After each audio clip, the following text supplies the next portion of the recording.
Hi అండి అందరికీ. అందరూ ఎలా ఉన్నారు? బాగున్నారా? మేమైతే చాలా బాగున్నాము.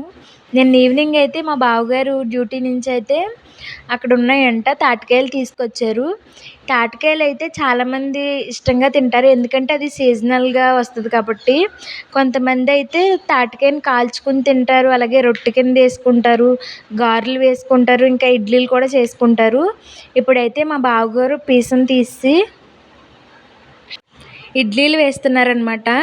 ఆయన ఎలా వేస్తున్నారో వీడియో అయితే స్కిప్ చేయకుండా లాస్ట్ వరకు చూడండి. ముందైతే దాన్ని శుభ్రం చేసుకున్న తర్వాత పీసం అయితే తీసి దాంట్లో షుగర్ ఉంటుంది కాబట్టి మనం తక్కువ వేసుకోవచ్చు. అందుకే ఒక స్పూన్ మాత్రమే వేశారు.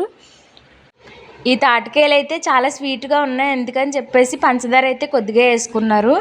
ఇంకా లాస్ట్లో అయితే ఇడ్లీ రవ్వ వేసుకుని బాగా మిక్స్ అయ్యేటట్టు అయితే కలిపేసుకున్నారు. కలిపిన తర్వాత మన ఇడ్లీ రేకులు ఉంటాయి కదా, ఇడ్లీ రేకులకి ఆయిల్ కానీ నెయ్యి కానీ రాసుకుంటే టేస్ట్ అయితే చాలా బాగా వస్తుంది అనమాట.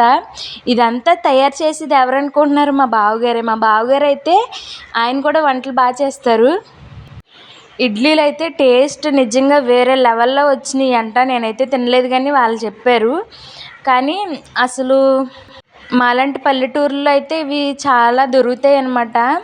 బావగారు వాళ్ళ డ్యూటీ దగ్గర ఉంటాయి. అక్కడి నుంచి అయితే తీసుకొచ్చారు.